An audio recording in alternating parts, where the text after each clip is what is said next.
Bueno, buen día para todos. Hoy nos encontramos con Victoria Darling. Victoria es politóloga por la Universidad de Buenos Aires, es maestra en estudios latinoamericanos, doctora en ciencias políticas y sociales por la Universidad Nacional Autónoma de México.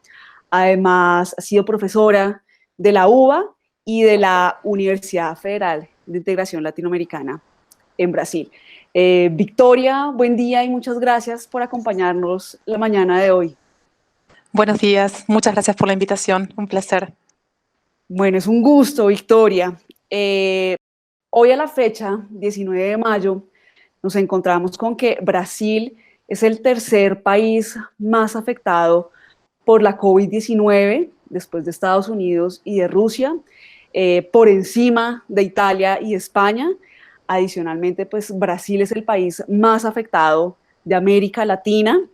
Según los datos de la Johns Hopkins University a la fecha, en el país hay más de 255.000 casos positivos por COVID-19 y se registran más de 16.800 muertes. Sin embargo, expertos han señalado que las cifras podrían ser mucho peores, ¿sí? Que los datos que presenta el gobierno de Bolsonaro pues no concuerdan con la realidad. Se estipula que las muertes pueden superar las 112.000 para comienzos de junio, dentro de unas pocas semanas. Tenemos también una situación muy crítica y preocupante en el estado de Amazonas, en la ciudad de Manaos, en donde el sistema de salud ya colapsó. Por otra parte, el fin de semana pasado nos encontramos con las declaraciones de un alcalde de Sao Paulo que nos señalaba lo mismo, que el sistema de esta ciudad estaba próximo a colapsar.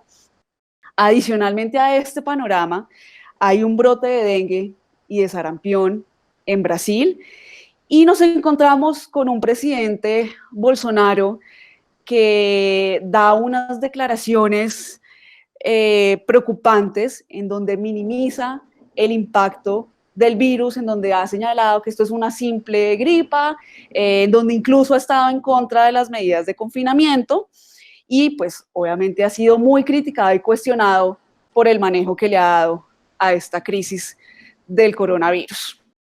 La primera pregunta que te quiero hacer, Victoria, es ¿cuáles han sido los principales errores del manejo de la crisis que le ha dado Bolsonaro? El escenario es turbio y cuando alguien lo relata así como vos, punto por punto, suena todavía más grave y más pesado, ¿no? La recopilación de datos y la recopilación de sucesos a lo largo del último tiempo dejó un panorama devastador, ¿no? Es realmente devastador. Hay un sistema de salud que se mostró colapsado. Lo que estamos viendo es que la pandemia puso en evidencia tendencias que ya existían, puso en evidencia otras crisis que existían en estado latente y que ahora se visibilizan, ¿no? Pero bueno, hay una falta de pedagogía respecto de cómo se analiza la cantidad de casos, cómo se da el contagio, medidas de higiene. Hay en este momento, además de todo lo que vos comentaste, una subnotificación de casos. Ese es uno de los, si se quiere, errores más graves, ¿no? Los testeos están subrepresentando el total de infectados. Entonces, a los datos que vos arrojás, en realidad habría que agregar dicen los científicos este fin de semana, hubo todo un informe de los científicos, al presidente de 10 a 15 veces más de casos. Entonces nos estamos encontrando con un panorama crítico donde el Estado no solamente está ausente, sino que además boicotea las políticas de los gobernadores que están haciendo de ejecutores de políticas públicas que no les corresponderían. Y esto es por la falta de una guía unívoca, por la falta de orientación, por la falta de una brújula, por la falta de un poder centralizado que esté en este tiempo gobernando en tiempos de crisis. Lo que está ocurriendo es que, a diferencia de otros países, el presidente se encuentra en una inestabilidad tal, su gabinete, el gabinete nacional, está en una inestabilidad tal que toda la energía y el tiempo disponible, que es escaso porque vertiginosamente se dan los contagios, esa es la característica primordial de esta pandemia, ¿no? El nivel de contagios, la facilidad y el tiempo, ¿no? Que no alcanza para intentar prevenir o achatar curvas de contagio. Bueno, frente a esto, el presidente solo invierte esfuerzos en mantenerse en su cargo y esto es negociando, tejiendo acuerdos intentando movilizaciones para prevenirse de posibles juicios políticos o algún tipo de acusación que tenga una repercusión en un impeachment. Entonces, el tiempo es muy escaso. Las condiciones que vos comentaste son ciertas, aunque están, digamos, subnotificados los casos, subrepresentada la gravedad de la realidad social. Y además de esto, tenés un presidente que no solamente no dedica su tiempo a estimular políticas ejecutivas contra una crisis que se viene cada vez más potente, sino que además invierte su tiempo, energía y recursos en mantenerse en el cargo. Ya que mencionaste, digamos, este está ausente y este gobierno nacional ausente, eh, ¿cómo, digamos, cómo han reaccionado los gobernadores y los alcaldes frente a esta crisis? ¿Sí? ¿Qué han tenido que hacer para dar un manejo y una contingencia a la misma pandemia? Brasil tiene un sistema político bastante peculiar, en donde la representación estadual es muy importante. Tienen relativa autonomía para la implementación de algunas políticas. Lo cierto es que para ello se necesitan recursos y esos recursos, de la forma de coparticipación, digamos, como diríamos en Argentina, no están siendo distribuidos. No solamente no están siendo distribuidos, están siendo boicoteados. Eso es lo más preocupante. A los gobernadores que disienten con las políticas del Ejecutivo, se los está condenando a un boicot en transferencia de recursos y en transferencia de materiales, algunos vinculados incluso a respiradores. Por ejemplo, en el caso de Maranhão, llegó el presidente a mandar a los militares a bloquear una ruta donde no quería que lleguen materiales para los servicios de salud. O sea, es impensado un escenario con estas características, pero es lo que está ocurriendo. De un total de 27 gobernadores en Brasil, 25 se han mostrado reticentes a seguir las indicaciones del presidente.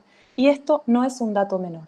Las indicaciones del presidente siguen siendo indicaciones que se desentienden de cualquier orientación científica.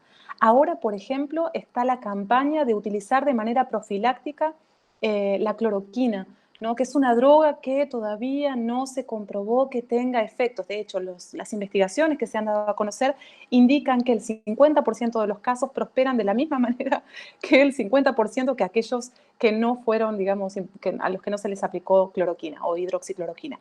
Entonces, estamos hablando de una política que obedece a razones que no son sanitarias, a una política que no tiene evidencias científicas fundadas para la prevención de la pandemia, que parecen ser en algún momento, por alguna razón, razones que uno no puede entender, objetivos del presidente.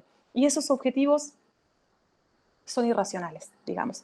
Podríamos decir que tiene que ver con un montón de otras cosas, ¿eh? Digo, no hay que confundir locura con perversión, digamos, pero lo cierto es que existen acuerdos o existe una patente de la cloroquina para que se fabrique en el país, existen acuerdos con laboratorios, existe un negocio detrás de esto que claramente está siendo impulsado por el primer mandatario. Pero en términos de, volviendo a tu pregunta, de territorios y de implementación de las políticas, tenemos 3 niveles de gobierno que se desentienden: el Ejecutivo, que lanza políticas contra el mantenimiento de la cuarentena; un gobierno que estimula el boicot al aislamiento social; un gobierno que desde el Ejecutivo no tiene ni siquiera un ministro de salud. Ustedes saben, el actual ministro no solamente no es médico, no tiene experiencia en el sector salud, es un militar, es un ministro interino, pero no hay ninguna previsión de nombramiento a corto plazo, digamos, y un militar que hasta ahora lo único que supo decir es que estaba en plena coincidencia con lo que el presidente mandara. Esa es una esfera de gobierno que no tiene nada que ver, casi diríamos que entra en cortocircuito en la comunicación con los gobernadores, que son quienes ejecutan el presupuesto en salud, en lo que llamamos SUS y UPAS. El SUS es el Servicio Único, digamos, de Salud Público, que tiene una cierta estructura en todo Brasil, por suerte, y por un montón de luchas sociales se ha defendido que no se privatizara la salud, y aún así se encuentra en este momento al borde del colapso. Como vos dijiste, en el Amazonas ya colapsó, en Ceará está al borde del colapso, en San Paulo, que es el tercer foco, está en un 90% de UTIs ocupadas, digamos, de espacios de emergencia ocupados en los hospitales y en el servicio público. Entonces, Es un escenario así para los gobernadores también bien difícil, no solo por el desentendimiento con el Ejecutivo Nacional, sino además porque los recursos de los que disponen son pocos. Y eso se debe también a una política de los últimos años que se llamó política del techo del gasto público, que fue una política fuertemente resistida, sobre todo por las universidades públicas, en donde el presupuesto en determinadas áreas debe tener un techo y no se puede superar. Eso tiene que ver con condiciones macroeconómicas que en otro momento se consideraban desde la perspectiva neoliberal saludables, ¿no? De no endeudamiento público y tal, que hoy están resultando un encorsetamiento de la posibilidad de dinamizar los servicios de salud. Como nunca antes se necesitó ampliar el financiamiento en salud y no solamente eso, ampliar la política de subsidios. Sobre todo porque, si después querés lo podemos conversar, pero porque los impactos más fuertes están siendo sobre las poblaciones vulnerables. Y para terminar con tu pregunta, la tercera de las esferas de gobierno, que serían los espacios municipales, lo que en Brasil se llaman prefeituras, son los que reciben, digamos, la bofetada final, porque son finalmente los que pueden o no pueden responder a las demandas ciudadanas, son los que pueden o no pueden dar atención, son los que pueden o no pueden definir la cuarentena en última instancia. Y en su mayoría están intentando mantener la cuarentena, están intentando el aislamiento para la prevención de la multiplicación de los casos, pero al mismo tiempo tienen la presión de los grandes empresarios de la zona, de la región, de las iglesias y otras corporaciones, digamos, que lo que hacen es presionar para que vuelva la vida, entre comillas, a la antigua normalidad, si algo de eso existe, ¿no? Entonces, tenés tres instancias de gobierno desarticuladas, sin mucha conexión entre sí, con responsabilidades muy diversas, en donde la pedagogía está ausente de qué hacer y qué no hacer para prevenir los contagios. Bueno, es una crisis que no solamente está en la cúpula gobernante, sino también en la sociedad. Ya que mencionaste, Victoria, el caso del Ministerio de Salud, hemos visto salir a dos ministros en muy poco tiempo. Eh, y bueno, ya lo mencionaste también, incluso esta inestabilidad en el gabinete. ¿Cuál es la situación actual de ese Ministerio de Salud? Bueno, ya comentaste que ahora está a cargo de un militar. Es tremendo porque del ministro de Salud depende todos los funcionarios de primera línea. Y esos funcionarios de primera línea estaban inicialmente, creo que eran los mejores capacitados para llevarlo adelante, que eran los del ministro Mandetta, que efectivamente tenían, además de capacidad explicativa y de un intento de acercamiento, creo que una práctica pedagógica, sí, una capacidad de llegar y adquirieron cierta legitimidad, digamos, de la población, que sabía que todos los días había un informe y que ese informe respecto de los casos y de la evolución del virus, cómo se comportaba, conocer un poco de eso significaba una aproximación del gobierno digamos, a los ciudadanos. En ese sentido, era efectiva la política de prevención. Era efectiva, aunque no era perfecta, aunque no tenía mucho que ver con lo que ocurría en América Latina. Todavía intentaba en ese momento Mandetta no entrar en cortocircuito con el presidente, a quien obedecía. Entonces, la crisis entra cuando el presidente dice que va a hacer un decreto y que ese decreto va a significar el uso obligatorio de hidroxicloroquina. Eso es algo que se metió en la cabeza y no escapa de pretender ser una política pública. Entonces, bueno, frente a eso y frente a la presión excesiva por parte del presidente, bueno, Mandetta se ve obligado a renunciar. Y no solamente eso, hubo un escándalo previo, que participó de un programa de televisión que se da los domingos y que es muy visto, que se llama Fantástico, y cuando Mandetta participa de ese programa dicen que despertó los celos del presidente porque había una disputa de liderazgo que, digo, sin mayores miramientos, podría ser cierto. Por algunas características del presidente, es posible que algo de eso le haya molestado. Luego, la selección del nuevo ministro, el agujero que dejó Mandetta, realmente el espacio vacío que dejó es importante, fue importante. Fue importante en términos de repercusiones, de cómo prevenir, e insisto, de esta cuestión pedagógica que es súper fundamental para la gente que apenas sabe leer y escribir en Brasil, que es mucha, para la gente más grande que no sabía cómo comportarse, para esta duplicidad de información en diferentes instancias de gobierno. Entonces, la figura de Mandetta había centralizado un núcleo de decisiones que cuando se fue, se sintió. Ahora bien, el ministro Taish brilló por su ausencia, digamos. Es un ministro que no tuvo mayor capacidad explicativa, que no tuvo mayor vínculo con la sociedad civil, que en las colectivas de prensa tampoco habló mucho, lo que se sabía es que estaba presionado, pero al mismo tiempo, bueno, también se vio obligado a renunciar, nunca dijo las razones expresas, pero lo que se sabe, Vox Populi, es que también se le solicitó que utilizara de manera profiláctica la cloroquina. Entonces ahí hay todo un debate que no se termina de resolver, que no es un debate, es una polémica ya del presidente con cualquier ministro que evidentemente se ve desaprobado si no acata una medida que, insisto, es hasta el momento, hasta el día de hoy, es anticientífica, digamos, no sigue el rigor del método científico para la implementación de una droga en un momento de crisis y pandemia. El actual militar, lo que podemos decir, es muy poco, ha sido nombrado recientemente y es un militar de carrera, con experiencia en paracaidismo. Si te soy muy sincera, el núcleo duro del presidente del Gabinete Nacional fue pensado a partir de los contactos íntimos que él tuvo en su juventud. Este militar proviene de una academia que se llama la Academia das Agulhas Negras, que es un grupo, un espacio de formación académica militar universitaria. En pocos países de América Latina existen con estas características las escuelas militares. Esta es una escuela militar que está en Río de Janeiro, que tiene como función una formación de alto rango, una educación superior. Entonces, no solamente en las currículas de formación están las disciplinas militares, sino que además tienen una formación teórica muy fuerte. La doctrina de seguridad nacional también pasó por ahí, ¿no? Y en esta academia él se hizo de amigos y conocidos, y la mayor parte de los que conforman su gabinete hasta enero de 2019, de 10 de los 22 miembros del gabinete eran colegas y conocidos de la Academia Agulhas Negras. Este ministro actual de Salud, ministro interino, también viene de esa formación académica y es un militar de carrera, no tiene nada que ver con el área de salud, con lo cual es muy lamentable. Victoria, también comentaste, digamos, la presión de los gremios económicos por, digamos, seguir con cierta normalidad. Digamos, ese caso también se ha presentado acá en Colombia, una presión del gremio económico por abrir sectores, por activar sectores de la economía, pues porque, mejor dicho, la economía va a colapsar. Pero la pregunta que quiero hacerte ahora es por el papel de las iglesias, ¿sí?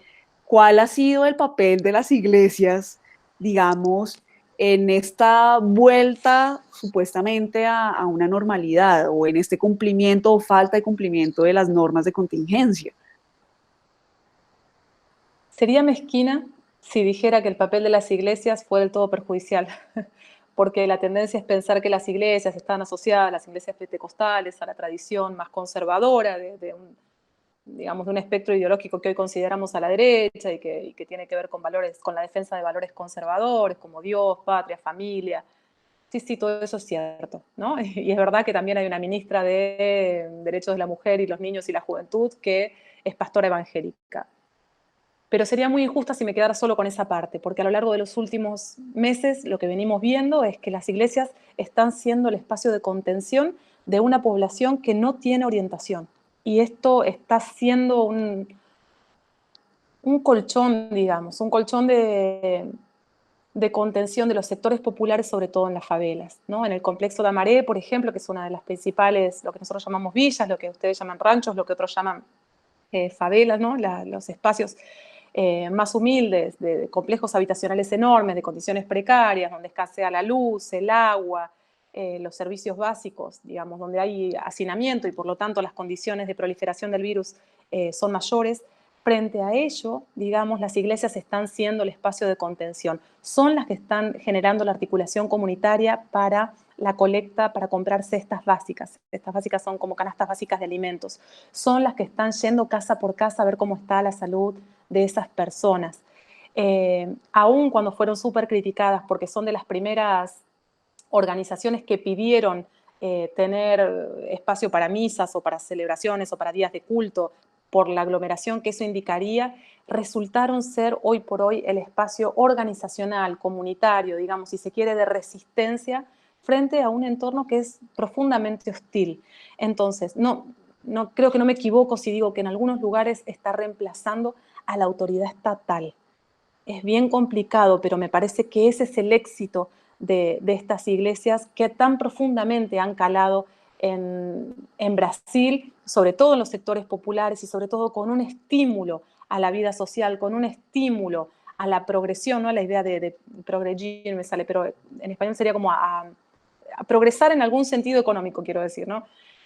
Bueno, para ese mejoramiento de condiciones de vida, para ese estímulo y elevación de la autoestima, las iglesias son el espacio privilegiado y están aprovechando muy bien eso en tiempos de crisis. Entonces, pucha, si están haciendo un buen trabajo en algunos casos, ¿no? Bueno, en efecto, esta pandemia ha puesto en evidencia las grandes desigualdades que existen en nuestros países, ¿sí? Las ha hecho más visibles, la gente está más pobre, digamos en el caso, para comentarte, en el caso de Bogotá, desde hace algunas semanas comenzamos a ver unas banderas rojas que señalaban pues que hace falta comida y bueno, esto también ha despertado cierta solidaridad y cierto acompañamiento por parte pues de vecinos, de grupos organizados. Te quiero preguntar ahora por, por estas poblaciones más afectadas por esta coyuntura.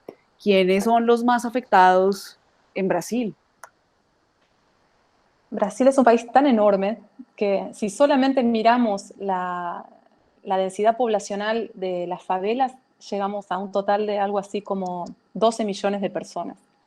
Entonces, hablamos de una población de sectores vulnerables, si consideramos solamente ingresos, que es la forma de medición de la pobreza tradicional, digamos, eh, y comparativamente más apropiada para pensar en los casos latinoamericanos, de 12 millones de personas. 12 millones de personas, 11,5 por ahí anda. Es un número muy importante, es la población de toda Bolivia. Es, no sé, 4 veces Uruguay, o sea, es una población enorme y con una densidad de temas concatenados y complejos que homogeneizar un análisis sería cometer grasos errores, ¿no? Serios errores. Entonces, es una población que es bien compleja, donde yo lo que te podría decir es, mira, los hogares más estandarizados, de los más pobres, fueron catalogados por investigadores del IPEA como los hogares donde lo que prima es una mujer como jefa de hogar, esa mujer es negra, es madre soltera y tiene hijos menores de 14 años. Ese es, digamos, el núcleo familiar estereotipo de los sectores populares más necesitados, los pobres de los más pobres. De ese total de los pobres más pobres, que en Brasil es enorme, insisto, con las dimensiones continentales de Brasil, porque a veces en el resto de los países de América Latina no lo visualizamos, o sea, pensamos que un 20, un 22, un 25% de población por debajo de la línea de pobreza en Brasil es equivalente a un número semejante, a una proporción semejante en nuestros países, y no lo es, ¿no?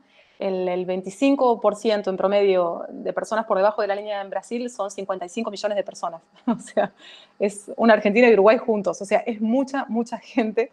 Y no solamente mucha gente, muchas realidades muy diversas. Entonces, en ese contexto, es un tema tan serio y que requiere de una atención tan exclusiva, pero al mismo tiempo un conocimiento tan preciso, tan fino, que hay que saber mirarlo, digamos. Hay que saber cuáles son las múltiples dimensiones para saber mirarlo. Entonces, ese es el sector en donde la pandemia está haciendo los peores estragos.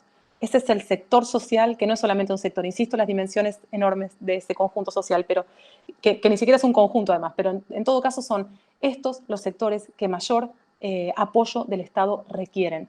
Y es un apoyo que no se resuelve con un subsidio. A lo largo de los últimos días se dio a conocer que se iba a dar la segunda parcela, la segunda cuota de un plan que inició hace más o menos un mes, que se lanzó, que es un plan social de apoyo a quienes perciben el Bolsa Familia, que es bueno, una asignación así condicionada de ingresos, un ingreso bastante bajo, si se quiere, pero bueno, es un ingreso mínimo para las familias. Lo que se ofreció era un estímulo de 600 reales por persona para su familia. Esos 600 reales, no sé cuánto serán hoy el equivalente en dólares. No quisiera equivocarme porque se me escapa, pero bueno, 150 dólares serán, con gusto, no es mucho dinero. Bueno, para acceder a ese beneficio era necesario un nivel de precisión, acceso a una computadora, tener internet, entrar en tales y tales horarios, poder además darle seguimiento al proceso, burocráticamente se convirtió en algo imposible. En algo imposible para una viejita, en algo imposible para un viejito, en algo imposible para quien no tiene internet de manera sostenida, en algo imposible para quien no tiene un smartphone o una computadora, en algo imposible para alguien que apenas sabe leer y escribir, que es el caso de Brasil. Yo insisto con esto porque se desconoce también el nivel de, por eso Paulo Freire tiene la fama que tiene, porque el nivel de analfabetismo o de analfabetos funcionales es muy grande, ya no se dicen analfabetos, pero perdón, pero bueno, es eso, las personas que apenas saben leer y escribir, bueno, es un número muy grande. Entonces, frente a ello, las dificultades que se ponen para acceder a un subsidio mínimo para alimentarse son enormes.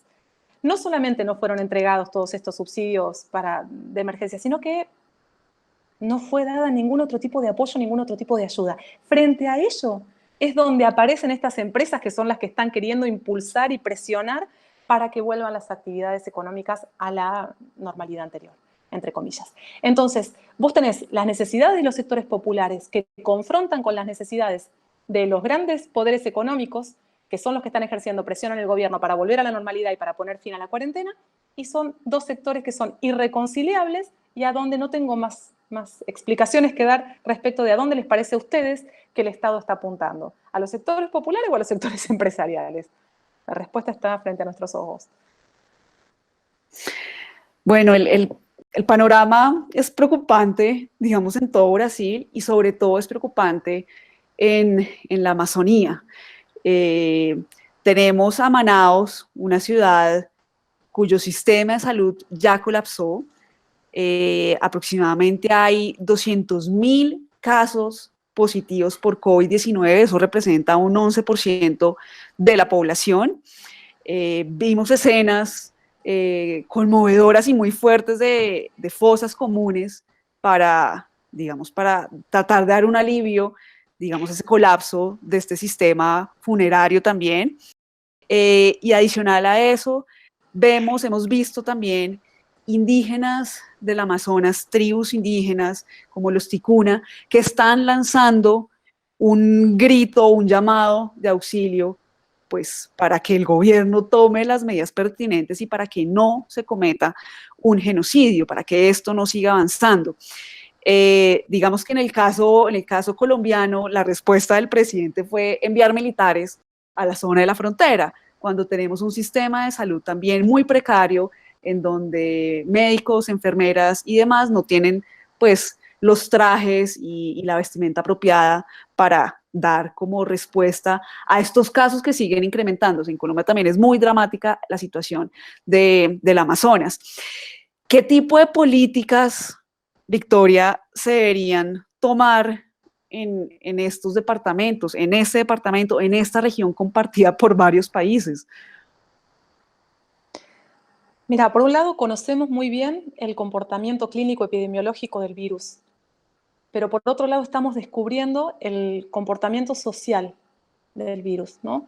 Que es su expansión en los grandes aglomerados urbanos, es su mayor incidencia en poblaciones que tienen menos condiciones materiales para su vida cotidiana, espacios donde el hacinamiento, digamos, donde la coexistencia, la convivencia de varias personas en una misma casa, bueno, genera mayores probabilidades de contagio. Entonces, vamos conociendo ese comportamiento social del virus que, digamos, adquiere mayor gravedad, mayor intensidad en los sectores más pobres y en los más vulnerables. Y los sectores más pobres y los más vulnerables en Brasil son, además de los negros, que ya sabemos que representan de ese total de pobres un 70%, bueno, también los indígenas, ¿no? E indígenas que venían siendo relegados a lo largo de los últimos meses antes de la pandemia, ¿no? Esto no es nuevo. Fue intervenido el instituto que se responsabiliza de los indígenas en el país, otra vez por personas que no solamente desconocen la complejidad social de los indígenas, la diversidad de pueblos que habitan el país, sino además que retiraron fondos muy importantes para el apoyo, digamos, para el apoyo material y concreto.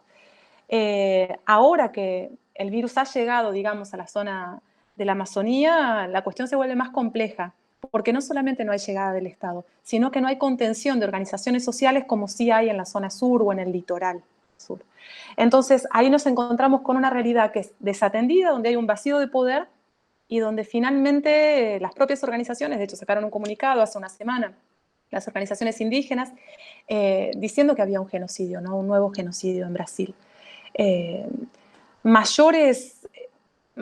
Políticas de mayor contención para estos sectores no se pueden esperar, no son esperables, porque efectivamente el gobierno hoy está no solamente excluyéndolos y desestimándolos, sino que está negando la incidencia del virus, digamos. Y si lo niega en sectores como en Río, en San Paulo, digo, donde hasta el propio gobernador se infectó, bueno, ¿qué no va a hacer con los sectores largamente postergados? Entonces, lo que podemos ver, creo, es que las tendencias que ya existían en Brasil, vuelvo a la idea original, tendencias de gobierno que ya venían dejándose traslucir, de qué sectores son los considerados y qué sectores los postergados, de qué sectores son los que merecen contención y qué sectores no, provenientes, digamos, de la mirada sesgada de un presidente que se mostró, y esto no es un prejuicio, sino que es digo, lo puedo justificar, pero un presidente que se mostró homofóbico, misógino, megalómano, bueno, frente a ello no quedan a partir del virus la esperanza de una gran transformación. La esperanza de la gran transformación está en los pueblos, que anteceden a los líderes políticos. Y efectivamente Brasil tendrá que mostrarse a sí mismo que tiene lazos comunitarios tan fuertes como en las favelas se pueden visualizar, digamos, donde es posible contener, apoyar a los compañeros, colegas, camaradas, vecinos, ciudadanos, de alguna manera como para salir adelante. Es una estrategia de resistencia. La oposición, de todas maneras, si querés podemos hablar de esto también, no se está tampoco mostrando a la altura de las circunstancias. Estamos hablando realmente de un estado criminal, ¿no? Hay 200.000 infectados, pero sobre todo hay más de 16.000 muertos. ¿Cuántos más vamos a esperar en los próximos días? El promedio es de 500 a 800 muertos por día, cada 24 horas. O sea, ¿qué más hay que esperar? Entonces la oposición me parece que requiere acá ponerse el traje, ponerse las pilas, digamos, y sacar algún tipo de algo bueno de todo esto, porque la cosa está difícil. Sí, Victoria, pues muchas gracias por, digamos, por presentarnos este complejo panorama de nuestro vecino.